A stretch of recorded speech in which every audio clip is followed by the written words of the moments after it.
15-20 বছৰ মূৰত পানী আহিছে এতিয়া তাৰপিছতে নালাটো ঠিক কৰাৰ কাৰণেহে পানী আহিছে কেনেকুৱা লাগিছে পানী আহি ভালে লাগিছে মনটো এতিয়া মানুহবিলাক কঠীয়াখিনি সব পাৰি ল'ব পাৰিব লাঙিন হ'লেওতো কঠীয়া পেলাবই পৰা নাই বৰষুণ নাই এতিয়া এই নালাৰ পানীৰ লগত যদি এদিনো থাকে পানী আৰামছে কঠীয়াখিনি পাৰি ল'ব পাৰিব আৰু মানুহ এতিয়া যোৱাকালি ৰাতিলৈকে ডিউটি দিব গৈছিলে নহয় যোৱাকালি ৰাতি 9টা বজালৈকে আছিলোঁ চাপঙত আপাৰ চাপং গ'লোঁ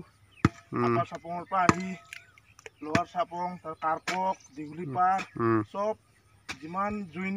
আছে চুইচ গেট আছে সব তাত গৈ পানী আনাৰ কাৰণেহে পানী আহিছে আৰু এতিয়া কৃষকৰ মুখত হাঁহি বিৰিঙিব আৰু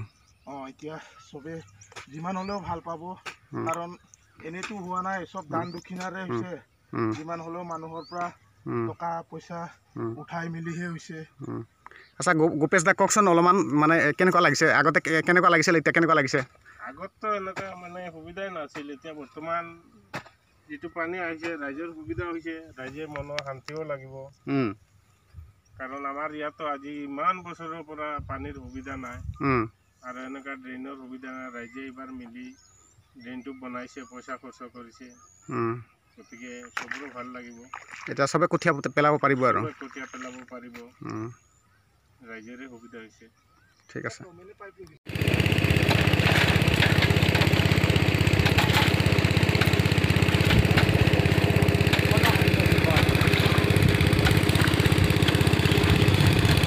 বোৱাৰী খেতি পানী আনি কেনেকুৱা লাগিছে হা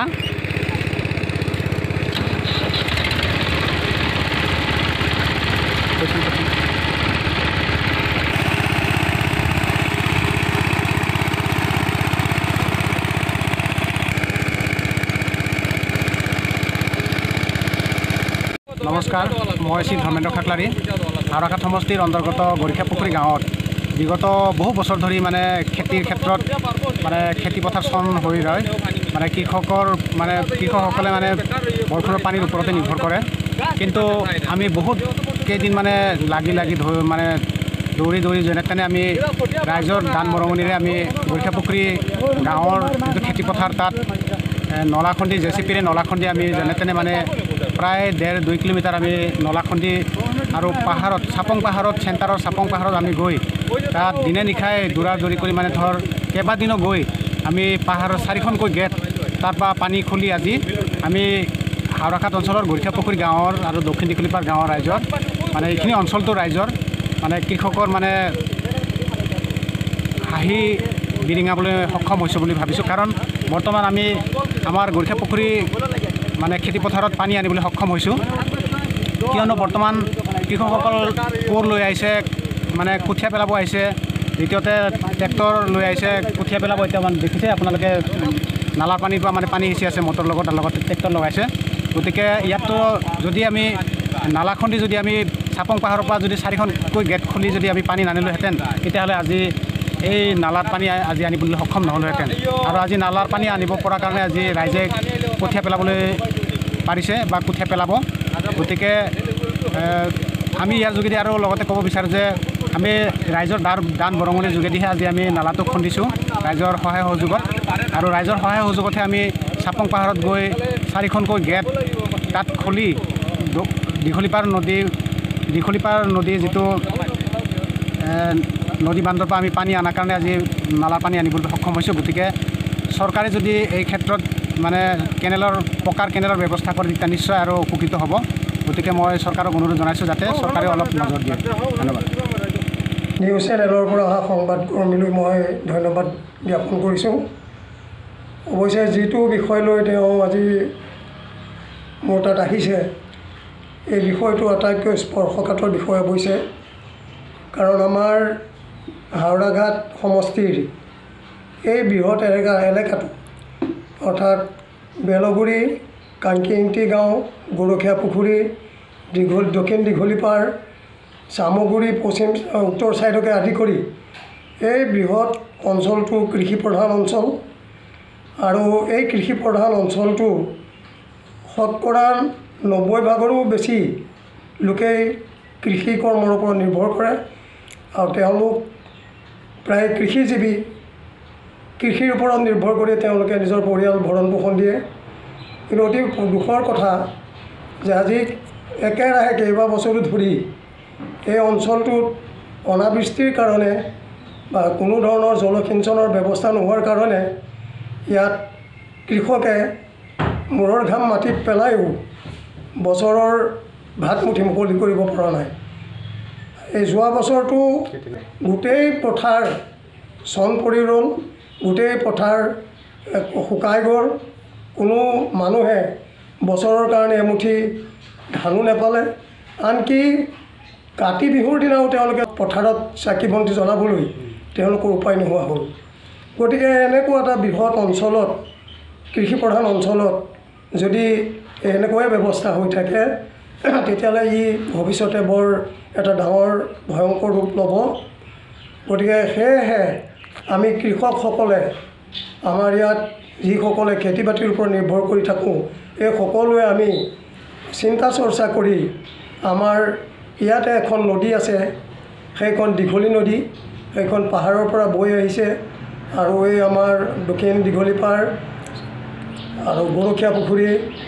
কচু পুখুৰী ইত্যাদি গাঁৱৰ মাজেদি বৈ গৈ বেলগুৰি বৰবিলদি গৈছেগৈ।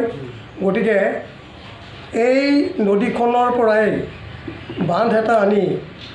আমাৰ এই দুইখন গাঁৱৰ মাজেদি অৰ্থাৎ দক্ষিণ দীঘলীপাৰ আৰু গৰখীয়া পুখুৰীৰ মাজেদি বান্ধটো আনি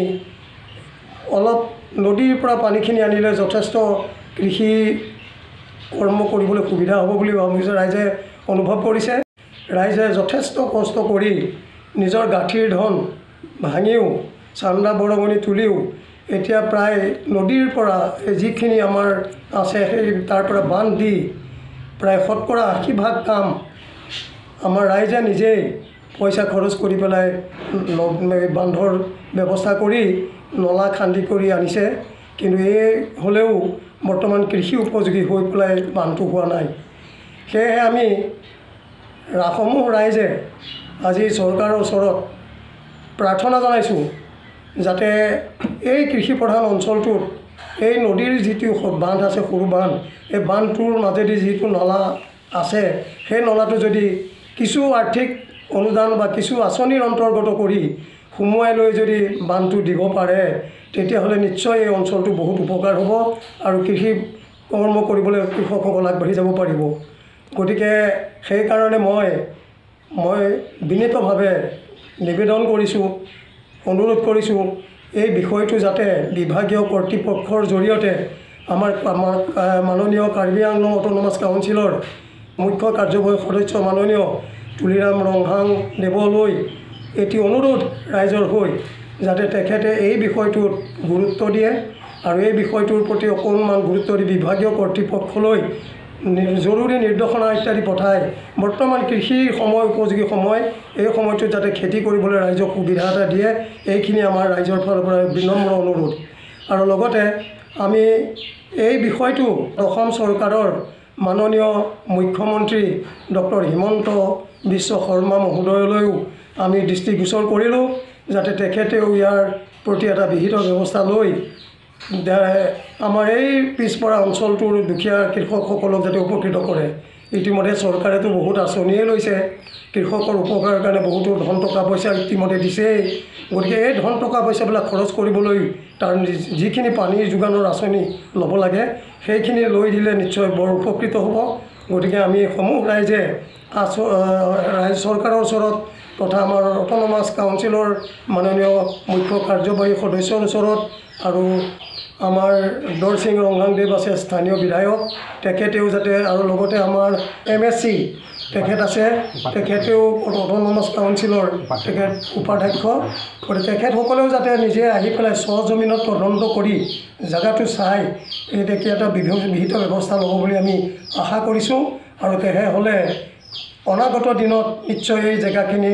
ল'ৰা ছোৱালীবিলাকৰো মুখত হাঁহি ফূৰ্তি উঠিব, তেওঁলোকে পঢ়া শুনাকে আদি কৰি বিভিন্ন কামত তেওঁলোকে আগবাঢ়ি যাব পাৰিব। আৰু ৰাইজে কিমান দান বৰঙণিৰ সৈতে দি এতিয়া আৰু অতিষ্ঠ হৈ গৈছে, কাৰণ 80% কাম ইতিমধ্যে কৰাই হৈছে। কিন্তু হ'লেও সেইটো আমাৰ স্থায়ী কাম নহয়। এইখিনি আমি বৰ্তমান টেম্পৰাৰিলি পানী অকণ আনিবৰ কাৰণে ব্যৱস্থা কৰিছোঁ। চৰকাৰে যদি স্থায়ী ব্যৱস্থা কৰি পকী কেনেল যদি ইয়াত দিয়াৰ ব্যৱস্থা কৰি দিয়ে তেতিয়াহ'লে পকী কেনেলটো দিলে ই স্থায়ী হ'ব আৰু বছৰত দুটাকৈ খেতি কৰি হ'লেও ৰাইজ উপকৃত হ'ব। গতিকে এইখিনি কৰি দিলে নিশ্চয় আমি কৃতজ্ঞ হ'ম। গতিকে চৰকাৰৰ ওচৰত আমি ইয়াকে আমি দৃষ্টিগোচৰ কৰিলোঁ আৰু মাননীয় মুখ্যমন্ত্ৰীদেৱ আৰু মাননীয় আমাৰ মুখ্য কাৰ্যবাহী সদস্য তেখেতসকলে যদি এই বিষয়টোত গুৰুত্ব দি এই দুখীয়া কৃষক ৰাইজে উপকাৰ কৰে এই আমাৰ আপোনালোকৰ ওচৰত বিনম্ৰ অনুৰোধ। ধন্যবাদ। मोनसे गोजोनथाव खौरां BA सेमिस्टारनि थाखाय गसाइगावनि जारागुरि गबिन्द बसुमतारी कलेजाव मुं थिसननाय हाबाफारिया सोलिगासिनो दं। गिबि 100 फरायसाफोरनि थाखाय स्पेशल अफार आरो गुबुन गुबुन रोखोमनि बेसेन नाङै क्लासनि सुबिदा होनानै मुं थिसननाय हाबाफारिया सोलिगासिनो दं। बे फरायसालियाव फरायसाफोरा गावनि गोसोबायदि आयदाखौ सायख'नानै लानो हागोन। लोगोसे basic computer class, self defence आरो स्पोकेन इंलिश क्लास बायदि सुबिदाफोरखौ बेसेन होआलासे फरायसाफोरा सोलोंथायखौ लानो हागोन। लोगोसे बे फरायसालिमायाव गासैबो फरायसाफोरनि थाखाय फ्रि बास सार्भिसबो होनाय जादों। लोगोसे गासैबो थाखोनि बिजाबजों बुंफबनाय बिजाब बाख्रिनिबो सुबिदा दं। आरो बे खेबनिफ्राय एग्जाम सेन्टार हिसाबै फरायसाफोरा गावनिनो आंगो गबिन्द बसुमतारी फरायसालिमायावनो आनजाद होनो हागोन। बिनिखायनो गासैबो जौसिन फरायसालिनिफ्राय उथ्रिसारनाय फरायसाफोरखौ गबिन्द बसुमतारी फरायसालिमायाव खम बेसेनावनो एडमिसन लानानै गोबां सुबिदाफोरनि खाबु लानो हागोन। बांसिनै मिन्थिनो थाखाय 9101784754 7002 71929 97066808878 नम्बराव नोंथांमोना खौरां लानो हागोन।